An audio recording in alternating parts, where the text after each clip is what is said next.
sore. Selamat sore. PKP GMI Antioquia yang ada di Benowo, yang ada di Gresik, PKP Kalongan, dan di Sidoarjo. Saya yakin semua ada sukacita, dan sehat, semua dalam lindungan Tuhan. Kita akan mulai ibadah sore hari ini. Kita pujikan satu pujian, Ku bersyukur. Terima kasih.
Terima kasih buat waktu sore hari ini. Kami boleh bersama-sama dengan semua ibu-ibu yang ada di rumah untuk memulai persekutuan PKP pada saat ini. Tuhan berkatilah persekutuan kami dari awal sampai akhir. Biarlah nama Tuhan setia ditinggikan dan diagungkan dalam ibadah kami. Dalam nama Tuhan Yesus kami berdoa. Haleluya. Amin. Ya. Masih ada sukacita. Amin. Kita akan menunjukkan sekali lagi. Ku masuki gerbangnya.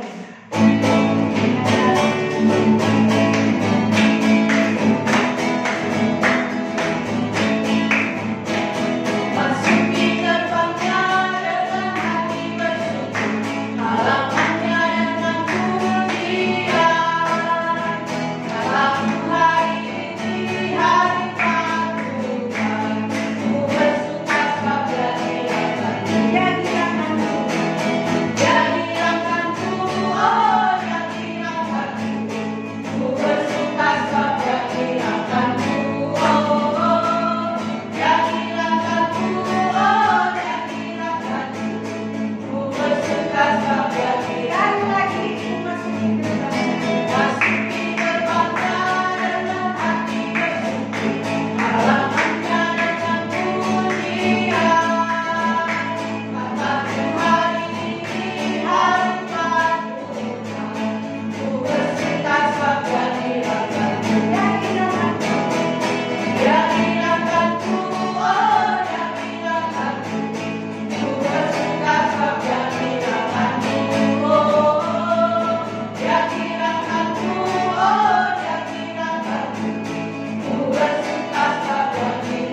masih memuji Tuhan, kita pujikan Yesus ajaib, Tuhan ajaib.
Kita bersyukur ya, 4 bulan berjalan, pemeliharaan Tuhan sungguh sempurna buat kita. Semua tercukupi, walaupun tidak ada pekerjaan yang harus kita lakukan karena kita harus di rumah bersama keluarga, tetapi pertolongan Tuhan sungguh luar biasa buat kita. Ibu-ibu yang ada di rumah masing-masing, saya yakin dan percaya semuanya banyak pergumulan, tapi Tuhan Yesus tidak pernah meninggalkan kita. Amin. Ya, kita akan menyiapkan hati kita, menyembah Tuhan, dengarkan firman Tuhan. Siapkan hati kita pujikan.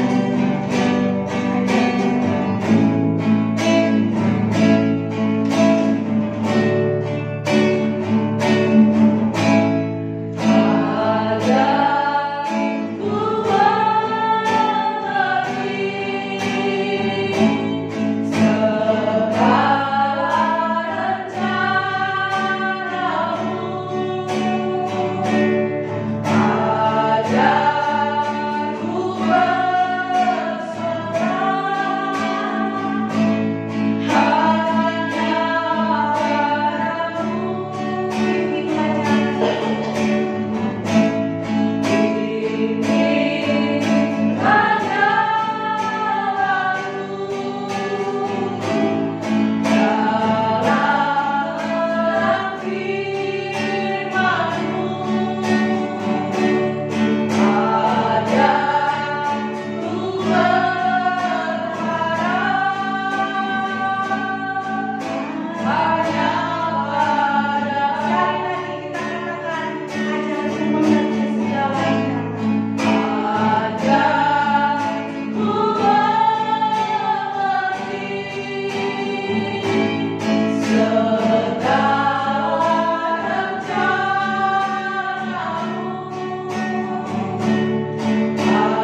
bersyukur pada sore hari ini kami mau belajar lagi dari firman Tuhan. Berdoa supaya Tuhan yang menolong kami, supaya firman Tuhan yang kami baca, kami renungkan bersama, kami boleh mengerti dan kami dapat melakukannya. Terima kasih Tuhan, dalam nama Tuhan Yesus kami berdoa. Haleluya, amin. Ya, shalom.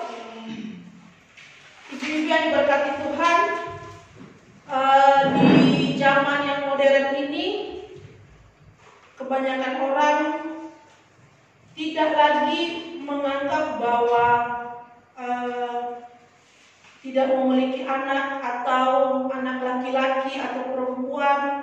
Bagi banyak orang itu sama aja, terkecuali untuk ada orang-orang tertentu dengan pemahaman tertentu dari suku yang tertentu masih mempertahankan itu. Tetapi di zaman yang modern ini hampir rata-rata orang berpikir bahwa mau laki mau perempuan sama aja.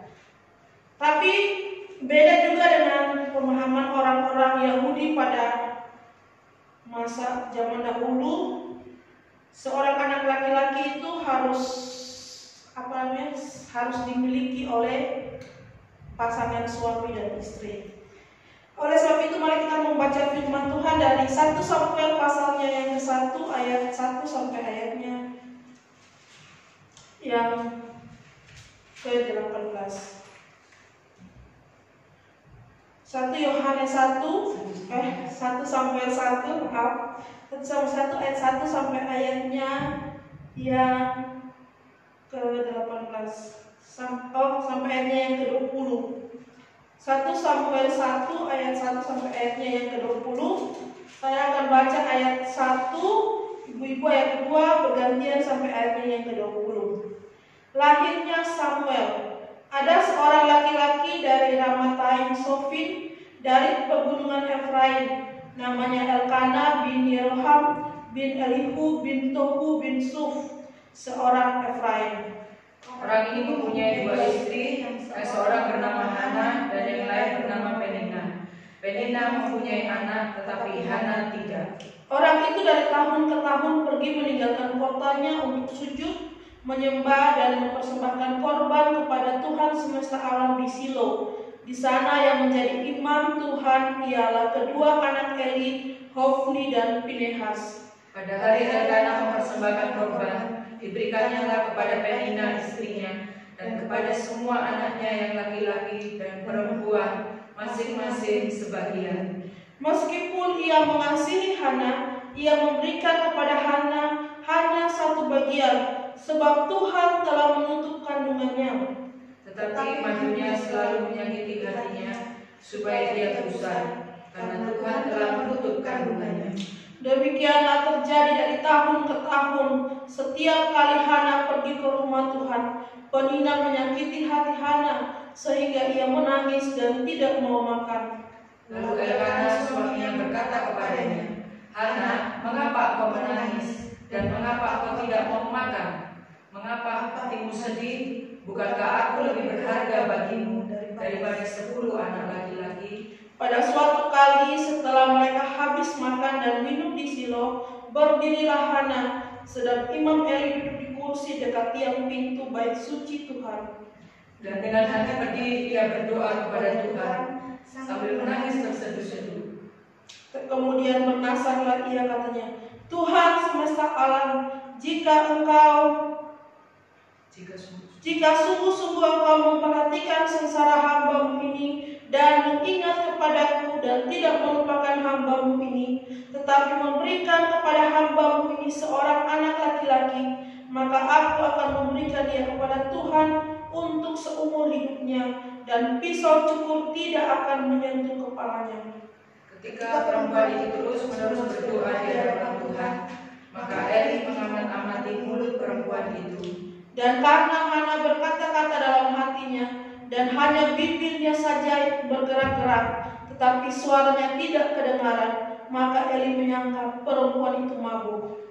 Lalu kata Eli kepadanya, berapa lama lagi engkau berlaku sebagai orang mabuk? Lepaskanlah dirimu daripada mabukmu. Tetapi Hana menjawab, "Bukan tuanku, aku seorang perempuan yang sangat bersusah hati. Anggur atau minuman yang memabukkan tidak kuminum, melainkan aku mencurahkan isi hatiku di hadapan Tuhan. Janganlah anggap hambamu ini seorang perempuan berdusilan, sebab karena besarnya cemas dan sakit hati, aku berbicara dengan lama." Jawab Eli, "Pergilah dengan selamat, dan Allah Israel akan memberikan kepadamu apa yang engkau minta daripadanya." Sesudah itu berkatalah perempuan itu, "Biarlah hambamu ini mendapat belas kasihan daripadamu." Lalu keluarlah perempuan itu, ia mau makan dan mukanya tidak muram lagi. Keesokan harinya bangunlah mereka itu pagi-pagi, lalu sujud menyembah di hadapan Tuhan. Kemudian pulanglah mereka ke rumahnya di Rama. Ketika Elkana bersetubuh dengan Hana istrinya, Tuhan ingat kepadanya. Maka setahun kemudian menandunglah Hana dan melahirkan seorang anak laki-laki. Ia menamai anak itu Samuel, sebab katanya, "Aku telah memintanya daripada Tuhan." Ya, demikian firman Tuhan. Ibu-ibu yang diberkati Tuhan, Hana adalah seorang yang diceritakan dalam bagian firman Tuhan ini sebagai seorang yang menyedihkan. Kenapa? Karena ia tidak memiliki anak dan dia selalu disakiti hatinya oleh madunya, penina, karena dia tidak punya anak. Garis keturunan dalam keluarga Yahudi itu merupakan sesuatu yang penting, dan bukan hanya sebagai penerus keturunan, tetapi juga merupakan satu perjanjian dengan Allah. Oleh sebab itu orang Yahudi sangat memperhitungkan dan sangat penting sekali memiliki anak laki-laki. Sekalipun dalam bagian firman Tuhan ini kita menemukan bahwa Elkana itu menghibur dia, menghibur Hana, tidak mempermasalahkan kondisi Hana yang tidak bisa mengandung. Tetapi bagi Hana ini adalah sesuatu yang penting juga, dan dia harus berjuang supaya dia memperoleh anak. Dalam teks bagian firman Tuhan yang kita baca, kita melihat di sana bahwa Hana itu dia sedang berjuang supaya memperoleh anak laki-laki. Bagian perjuangan Hana inilah yang saya mau sharingkan kepada ibu-ibu sekalian pada sore hari ini. Saya percaya bahwa cerita Hana ini tidak lazim lagi. Kita sudah pernah PA tentang tokoh Hana ini. Tetapi dari bagian firman Tuhan ini ada 3 teladan Hana yang mau saya berikan kepada ibu-ibu semua dan juga saya, supaya kita belajar bersama bagaimana kita bersikap ketika kita ada dalam setiap pergumulan hidup.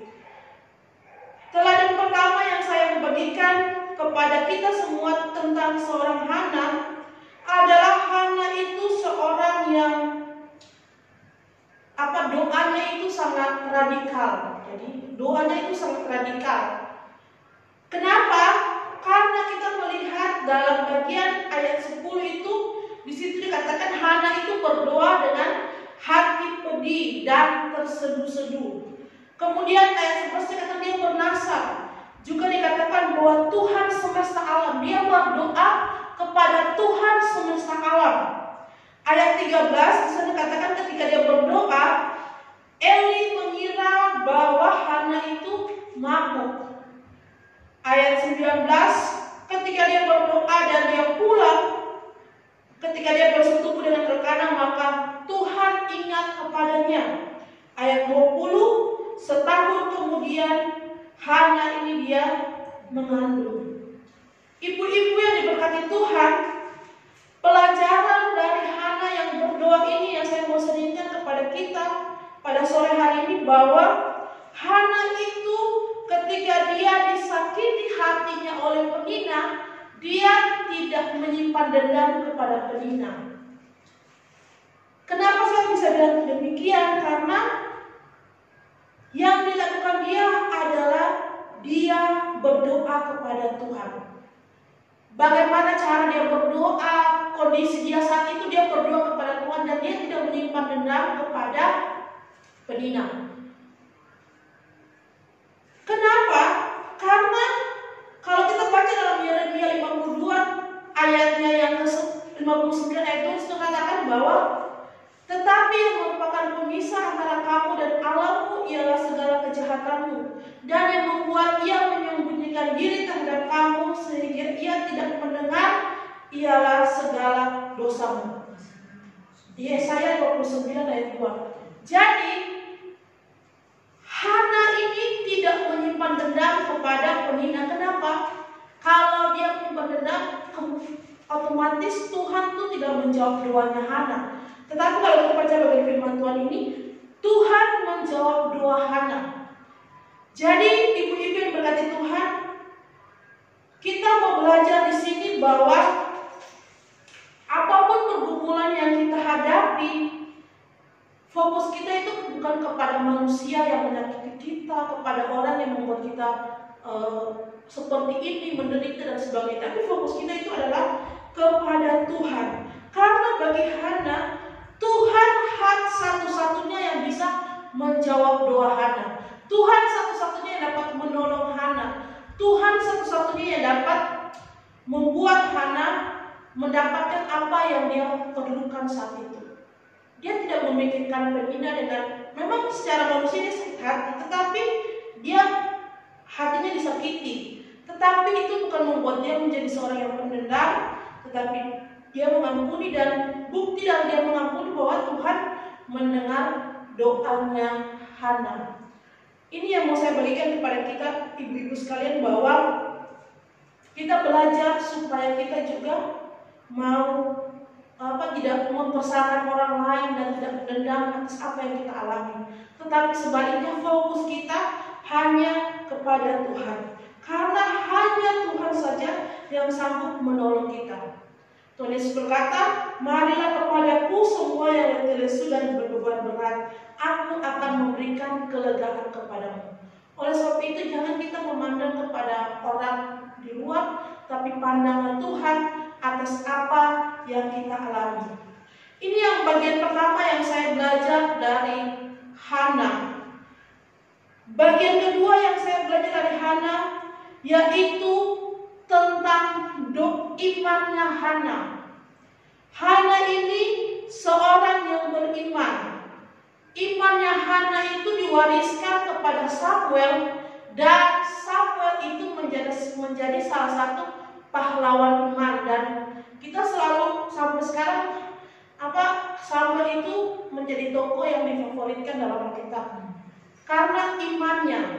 Iman itu diwariskan dari seorang ibu yang bernama Hana. Dari teks yang kita baca ini, kita bisa melihat iman Hana itu ketika dia berdoa kepada Tuhan. Ayat 11 bagian terakhir dikatakan bahwa ayat 11 bagian kemudian bernasarlah ia, katanya, Tuhan semesta alam, jika sungguh-sungguh engkau memperhatikan sengsara hamba-Mu ini dan mengingat kepadaku dan tidak melupakan hamba-Mu ini, tetapi memberikan kepada hamba-Mu ini seorang anak laki-laki. Ibu-ibu yang berkata, iman dari Hana itu terlihat ketika dia memanggil nama Tuhan. Dia katakan Tuhan semesta alam. Istilah Tuhan semesta alam ini merupakan satu pernyataan iman Hana akan kebesaran dan kekuasaan Allah. Itu berarti bahwa Hana menyadari dirinya itu adalah seorang hamba yang hina, yang tidak layak di hadapan Tuhan, dan dia harus berhadapan dengan Allah pencipta semesta ini. Dia merasa tidak ada artinya apa-apa, tetapi dia mau datang kepada Tuhan dan mau memberikan anaknya itu untuk melayani Tuhan seumur hidupnya. Ibu-ibu yang diberkati Tuhan, karena imannya itu, dia tahu dengan pasti kepada siapa dia harus meminta pertolongan. Dia tahu bahwa hanya Tuhan yang sanggup menolong dia. Dia tahu bahwa hanya Tuhan satu-satunya yang bisa memberikan dia pertolongan. Dan ketika dia berdoa itu tidak samar-samar, tetapi dia berdoa dengan pasti. Dia berdoa meminta seorang anak laki-laki. Dia kenal kepada siapa dia berdoa, dan dia tahu apa yang harus dia minta kepada Tuhan. Ibu-ibu yang berkati Tuhan, ini juga menolong kita untuk mengerti bahwa kita perlu iman yang hanya iman kita tuh kita percaya semuanya iman itu adalah pemberian Tuhan, anugerah Tuhan.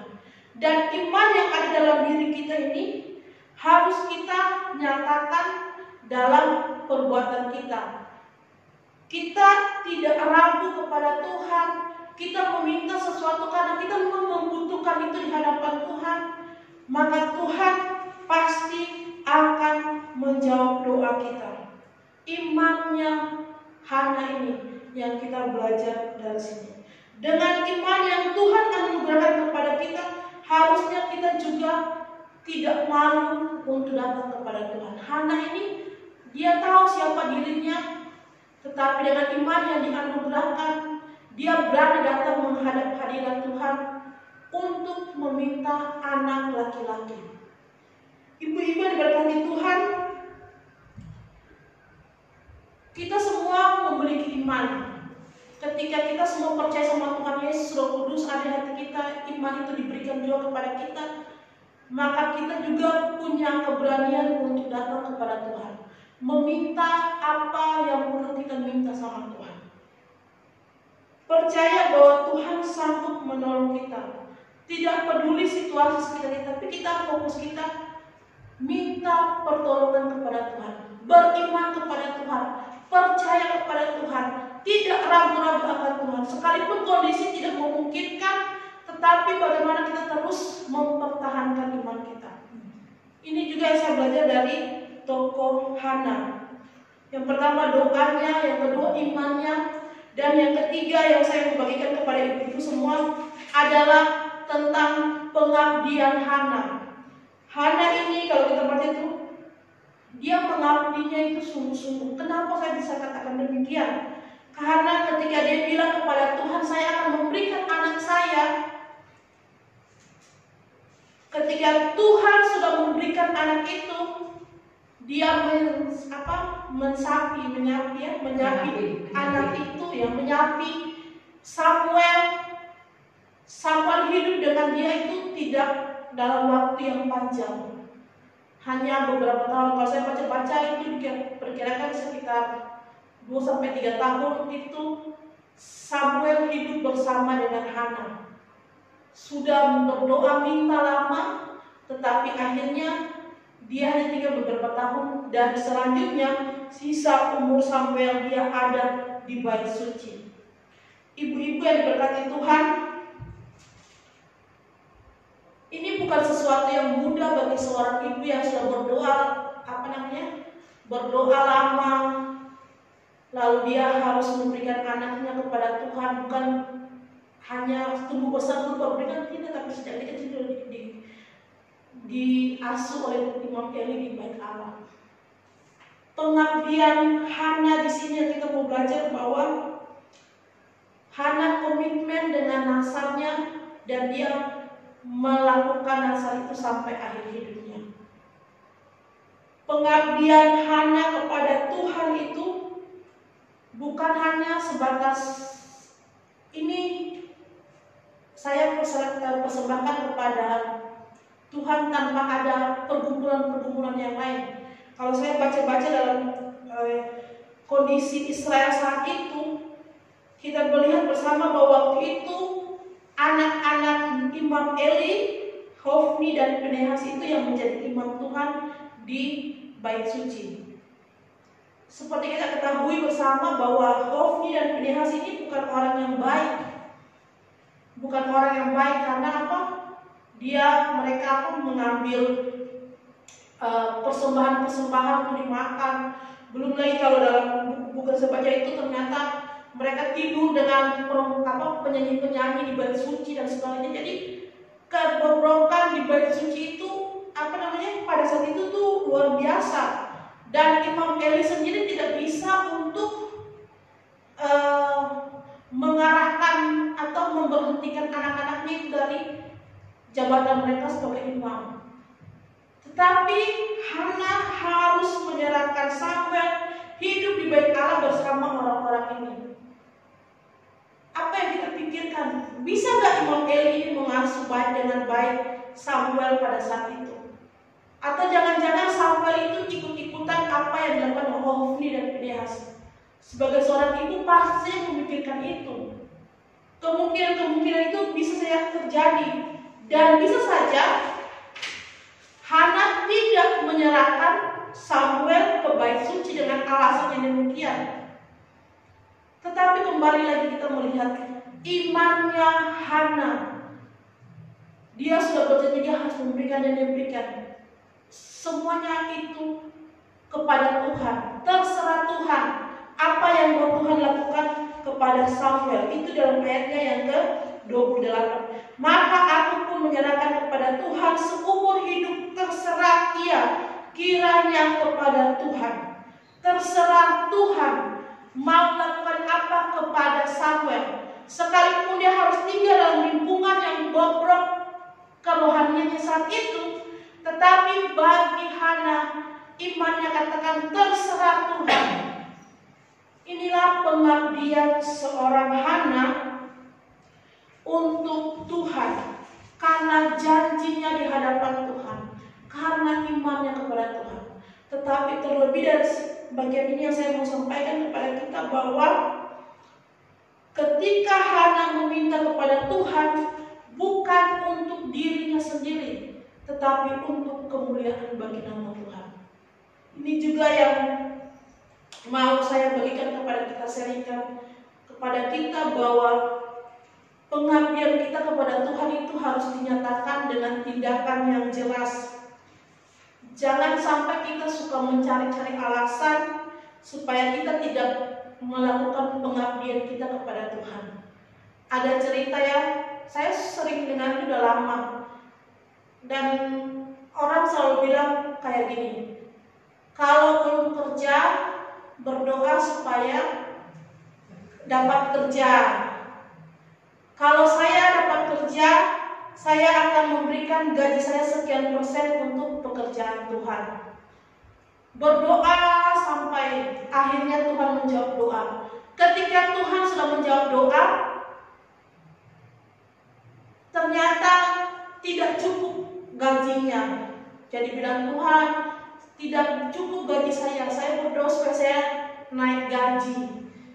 Sudah dapat gaji, naik gaji, tidak cukup lagi, akhirnya tidak lagi, minta lagi terus minta, sampai akhirnya tidak sempat melakukan atau memberikan apa yang dijanjikan.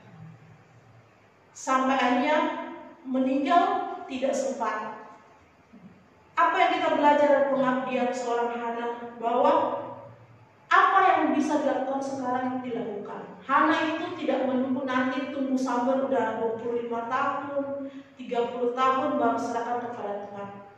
Saat dia sudah harus diserahkan, dia serahkan kepada Tuhan. Dia tidak mencari alasan apapun, sekalipun ada banyak alasan yang bisa dia pakai untuk itu, tetapi dia tidak melakukannya. Jadi ibu-ibu diberkati Tuhan, dari tokoh Hana ini kita belajar tentang 3 hal, tentang doanya di hadapan Tuhan, tentang iman seorang Hana yang diwariskan kepada Samuel, dan tentang pengabdiannya kepada Tuhan. Saya rasa bahwa itu sesuatu yang tulus yang dilakukan kepada Tuhan, dan itu juga harus kita lakukan sebagai orang-orang percaya yang sudah diselamatkan Tuhan Yesus. Kita punya tuntutan itu untuk kita lakukan. Berdoa di hadapan Tuhan, iman kita dinyatakan dengan tindakan yang nyata, dan pengabdian kita dilakukan dengan tulus tanpa harus mencari-cari alasan ini dan itu. Biar firman Tuhan ini menolong kita semua. ibu-ibu yang di rumah, saya juga secara pribadi untuk semakin hari mempunyai komitmen untuk hidup lebih baik lagi di hadapan Tuhan. Mari kita berdoa. Terima kasih Tuhan, kami bersyukur untuk firman Tuhan yang sudah kami renungkan pada sore hari ini. Tuhan yang terus menolong kami, sehingga kami juga dapat melakukan firman Tuhan. Ajar kami Tuhan untuk belajar dari teladan-teladan iman hamba-hamba Tuhan yang dituliskan dalam Alkitab. Biarlah itu juga menolong kami, mendorong kami untuk hidup sungguh-sungguh di hadapan Tuhan. Terima kasih Tuhan Yesus, pimpin kami dan aplikasikanlah firman Tuhan ini lebih lagi kepada kami sesuai dengan kebutuhan kami tiap-tiap hari Tuhan. Dalam nama Tuhan Yesus kami berdoa mengucap syukur. Haleluya. Amin.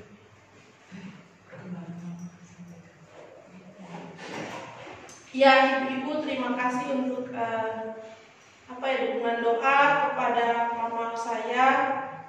Bersyukur mama sudah keluar dari rumah sakit, tapi kondisinya masih lemas. Jadi maksudnya belum bisa kerja apa-apa. Jadi hanya tidur, duduk. Tapi dia bilang dia capek tidur terus, jadi dia kadang jalan.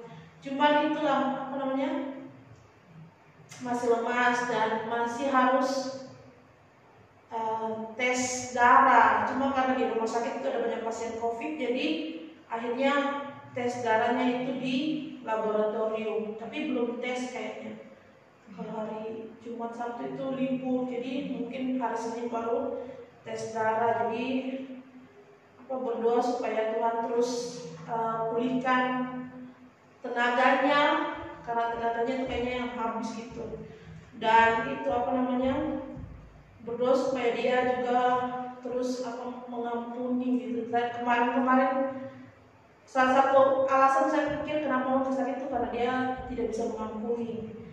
Tapi ketika saya ngomong kemarin, ternyata dia bilang, iya mama harus mengampuni gitu. Jadi ya berdoa supaya hatinya benar-benar mengampuni orang-orang di sekitarnya di masa lalu, dan dia bisa dipulihkan Tuhan selanjutnya. Terima kasih. Ya, terima kasih untuk Kak Vela firman Tuhan sore hari ini, supaya kita menjadi contoh teladan bagi sesama. Kita akan memberikan ucapan syukur kita sambil persembahan dijalankan. Kita berikan beberapa hatiku berterima kasih.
Kasih yang terindah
Mari kita berdoa. Tuhan Yesus, kami mengucap syukur untuk ibadah kami pada sore hari ini. Kami mengucap syukur untuk firman Tuhan yang boleh menguatkan, menolong kami di tengah-tengah kesulitan, di tengah-tengah tantangan. Kami tetap berharap kepada Tuhan.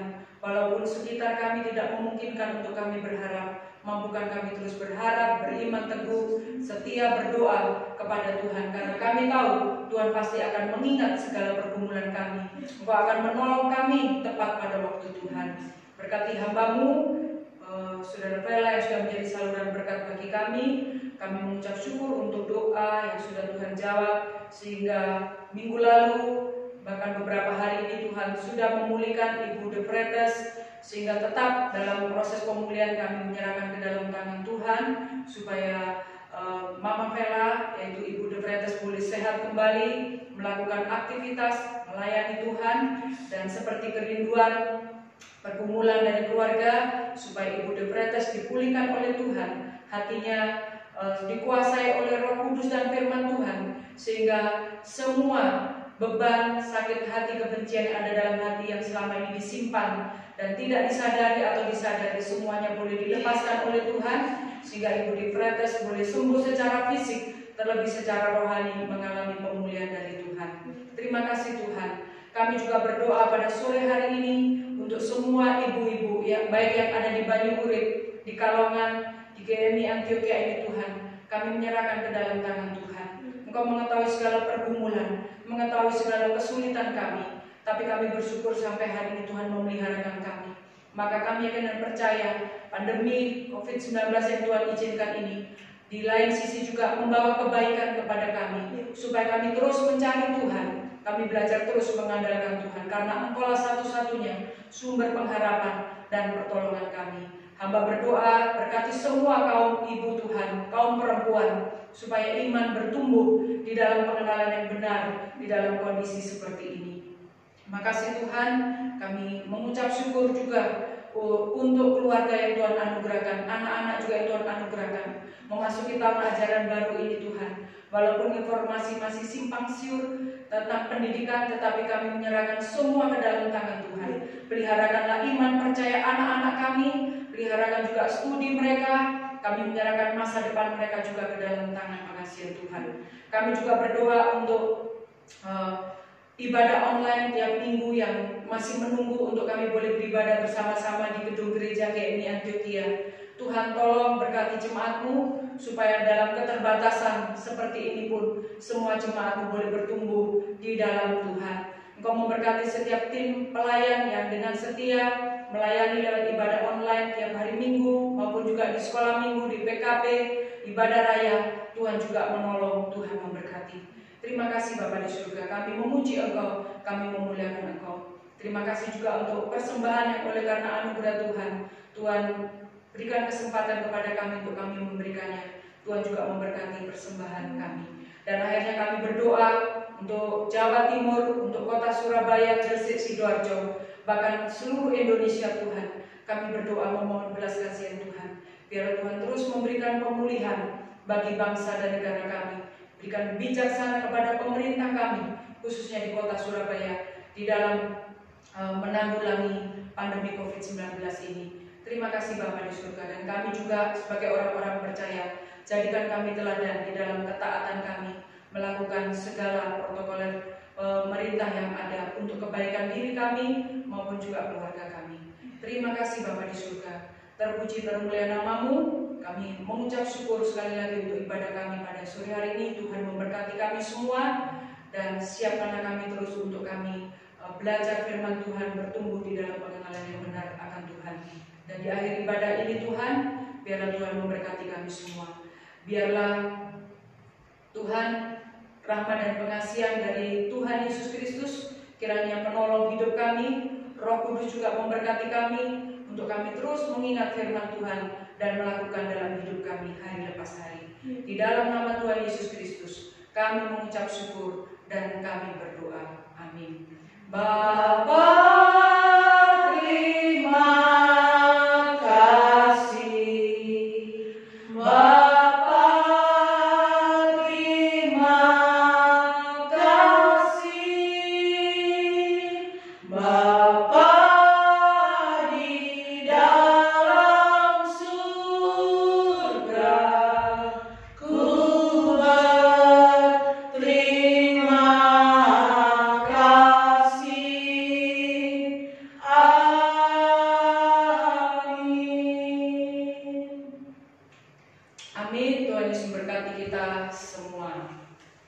Sampai ketemu Sabtu depan.